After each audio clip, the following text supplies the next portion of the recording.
Hello everybody and welcome to St. Chad's on Palm Sunday. Palm Sunday is the start of Holy Week, when we remember all that happened to Jesus and his followers during the last week of his life. Holy Week moves from Palm Sunday to Easter morning, and today I'm making an Easter garden which helps us to remember some of the important parts of the Holy Week story. So for your Easter garden you'll need to gather together a large saucer or bowl.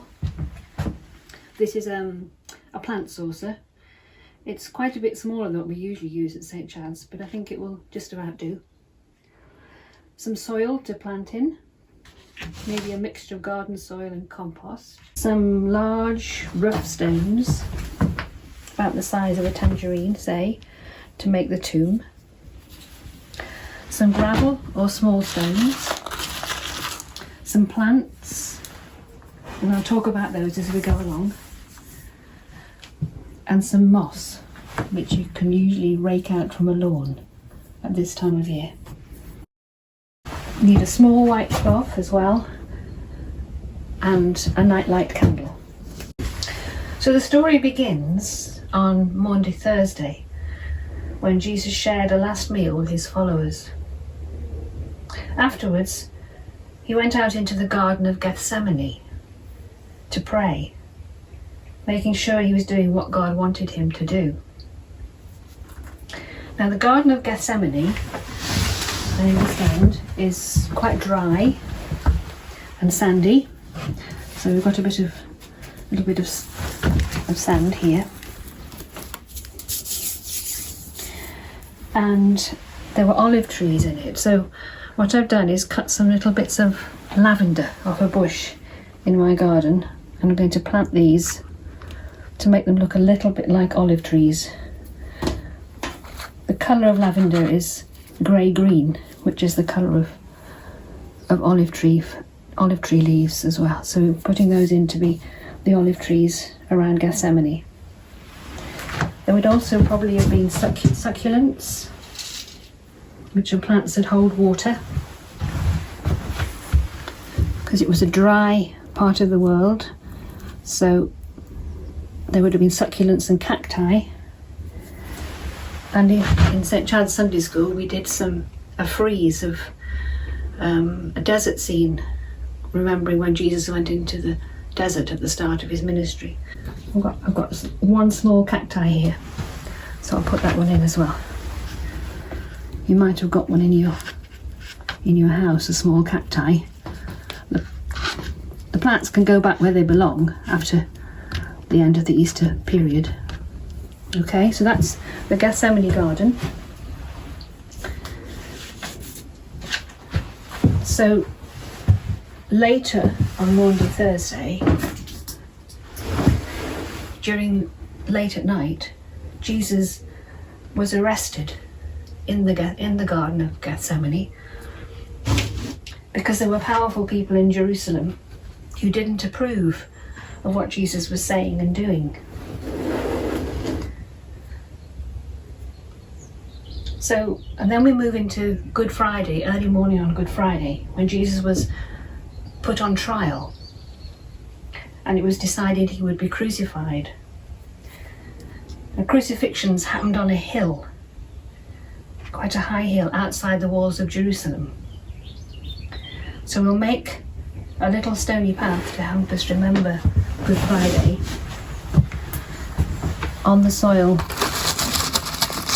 coming from Gethsemane. So here's the stony path up to the hill outside Jerusalem.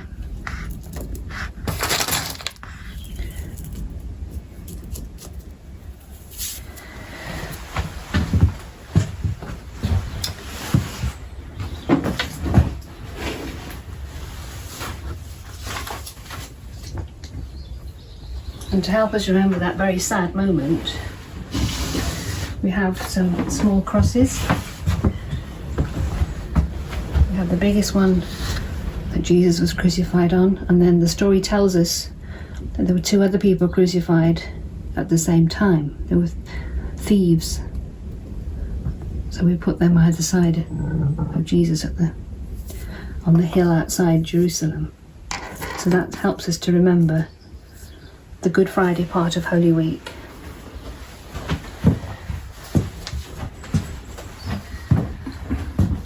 So late afternoon on Good Friday, after Jesus had died, all the Gospels tell us that his body was taken by Joseph of Arimathea, wrapped in a cloth and placed in a new tomb hewn from rock. So this is going to be our tomb. I've put 2 stones in place already, 2 of those rough stones that we talked about earlier. And I'll put this one in place at the top and hope it stays in place. There we go. So that is the tomb.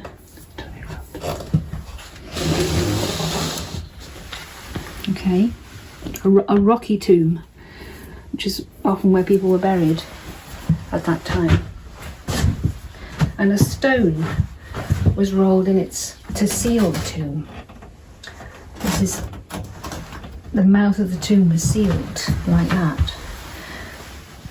Now it says it was a round stone, and again at St Chad's Church I've got a very good round stone. That's the best one I could find because I can't go into the church at the moment. But that seals the tomb.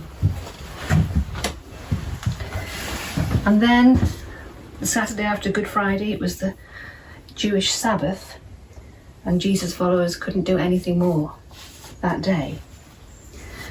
But very early at dawn on Sunday morning, after Jesus' body had been laid in the tomb late on Friday, in St Mark's Gospel, it tells us that Mary Magdalene, Mary, mother of James, and Salome took oil and spices to the tomb to anoint Jesus' body. That was the Jewish custom. And they were worried about being able to roll the stone away. They thought it might be too heavy for them. But when they got there, they found the stone rolled away and the tomb empty, apart from the cloths that had wrapped Jesus' body. So we usually make a little roll of cloth from an old handkerchief or a bit of old sheet to symbolise the cloths that had been wrapping his body, and they were the things that were left behind. An angel spoke to them and told them that Jesus had risen and they must go and tell his disciples. But in St John's Gospel, we hear that Mary Magdalene stayed longer as she was so upset, and it was then that the risen Jesus appeared to her. The Gospel story says that she thought Jesus was the gardener, so the area around the tomb must have been tended in some way. At St Chad's we usually create something like an English garden around the tomb, with some primulas and maybe some pansies and lots of moss. Those are the sort of things that you find around our gardens in spring. So I'll do some planting now. So I'm going to put in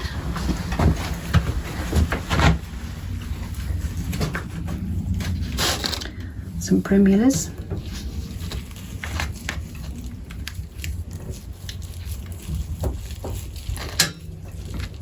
And I've got a pansy from a garden pot.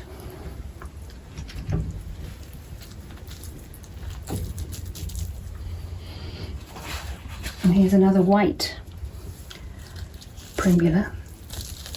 We usually choose flowers that are gold and white because those are the colours that are used to celebrate the great festival of Easter. And then I'll put some moss as well round and about.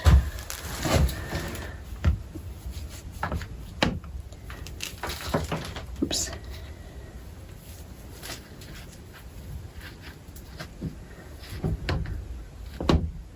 To create the effect of an English garden. So this is our Middle Eastern garden, and this is our English garden. And probably in this area here, I'm going to plant, a little bit later, I'm going to plant some pieces of hebe, which is a Mediterranean plant, so they might have been growing in that part of the world. And some cypress, well this is evergreen, it looks a little bit like a cypress tree, which again might have been growing in that part of the world. So this is just to finish off the whole garden. And then finally, we place a candle outside the tomb. Place it on there, and on Easter morning, when you roll away the stone from your tomb, you can light the candle as a symbol of the risen Christ. And if we were in church, we'd be lighting a huge candle, the Paschal candle, as the light of Christ. We can just do our own little ones at home this time. So I hope some of you will try making your own garden, and maybe if you do that, you can take a picture and send the picture of your garden to either Leslie or to Mark, and we can put them on the St. Chad's website. And then I hope you will remember to light your candle, roll away the stone and light the candle on Easter morning.